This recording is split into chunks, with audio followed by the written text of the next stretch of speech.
Hi guys, my name is Trans and this is my channel. So as the title probably gave it away, today we're tackling a bit of a delicate subject.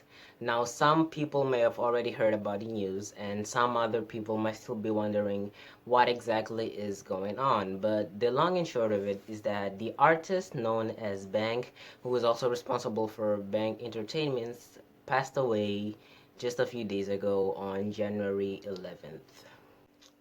Now, this news came as a surprise for a lot of people, including myself, because I didn't really know about the artist's health issues and the fact that he had a tumor in his stomach, and that's what led to his passing.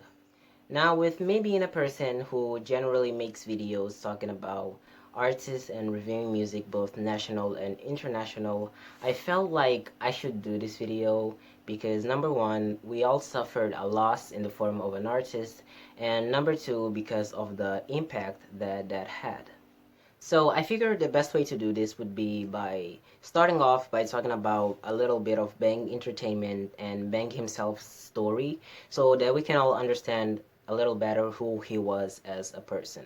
So although we all know him as Bang, his real name is Adelson Mourinho, and he is the one who created Bang Entertainment, which was more or less a label of sorts for most of the breakout artists at the time. And when I say at the time, I really mean it because Bang Entertainment it's not like a recent thing. Bang Entertainment has been running for a long time. It has been running ever since the early 2000s, so that would mean it has at least 20 years of existence. And at the time, having this sort of label that housed most of the popular and I would almost go as far as to say influential artists at the time made Bang Entertainment that much more popular. And so more and more people grew to know the name of Bang, and that would explain the hits or when some music really Bang was so acclaimed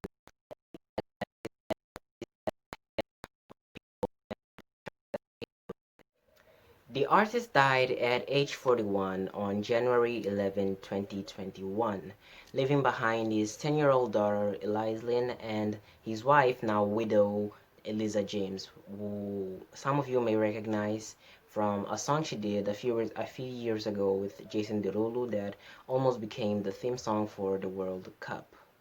And when watching this on the news with my parents, my mom commented on just how unfortunate it is for somebody to die at such an age. I mean, not that death ever comes at the right time. It's just that that age is an age where people expect you to kick back and enjoy what you've worked for in life. And so it's different for somebody to die at 80 years old and for somebody to die at 40 years old. Not that one death outweighs the other, it's just life. It's really sad how this whole thing transpired leading to his passing. There are a lot of theories going around. The supposed story is that Bang knew about his condition and was already seeking treatment, but the cost of it was too high and for some reason his health insurance did not cover it, and so they had to resort to an online fundraiser that people didn't really contribute for. And there's a bunch more stories and rumors on how it really happened, but I decided not to get into any of it and not to cover any of it because, on my point of view, at the end of the day, it's not going to change the fact that he passed away. It might change the circumstances of how it happened, but it's not going to change the fact that a human life was lost. And that's another thing my parents made sure to emphasize, the fact that people are slowly losing their regards for another person's life.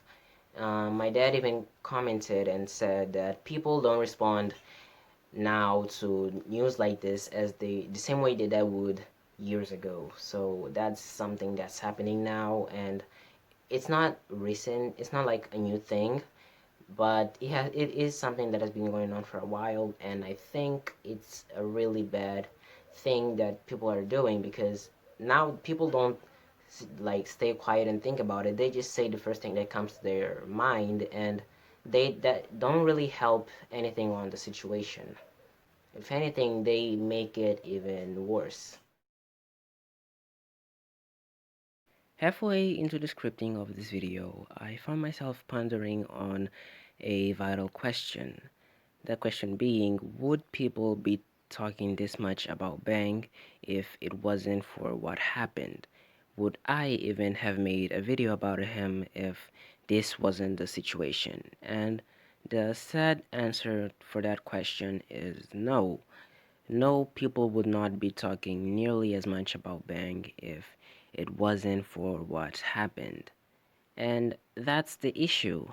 We only truly value people once we know they're gone.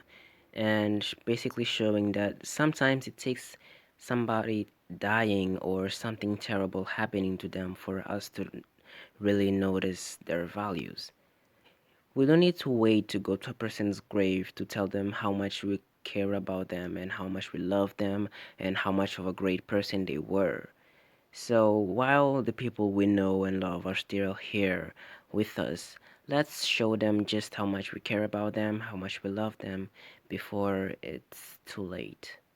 So the last thing I'm gonna say is the only thing I can say in a situation like this, and that is rest in peace, Adelson Mourinho. Rest in peace, Bang.